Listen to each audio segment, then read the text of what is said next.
The Bible is a product of a community of faith, not the other way around. This is different than the way I was raised. The way I was raised was the Bible is a blueprint for how the church operates. Whatever the Bible says, this is what the church does. But what I didn't know was that the church existed before the Bible did. I didn't realize that growing up. So archaeology helps to illuminate the world described in the Bible, but it doesn't get a pass. It doesn't mean that whatever the Bible says has to be true. At best, it can help to inform our faith, and at worst, it can help to undermine it. R.W.L. Moberly says, Ugarit is the Old Testament for the Old Testament. We can actually go back to these Ugaritic texts to say, okay, what do you mean Baal? Who's Baal? Well, let's learn about Baal. We actually now have the background, their backstory, the prequels, right? Star Wars didn't invent this. Here you can see one of the most well-known objects from what we call biblical archaeology. This is the black obelisk of Shalmaneser III.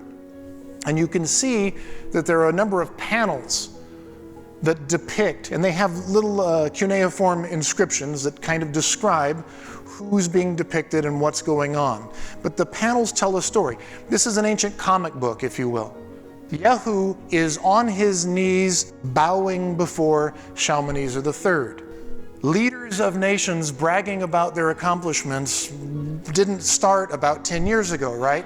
This is something that's been going on for millennia. What don't you see there? The Ark of the Covenant. Probably because it's already gone.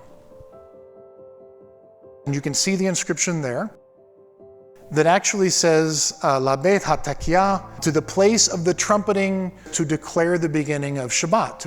This is the actual oldest copy, and I leaned in and I didn't realize it was still over the edge of the table. So as I put my weight on this, the Isaiah scroll flipped up like that, on camera. And he said, 2,000 years this thing has survived. And then, of course, you have the Western Wall.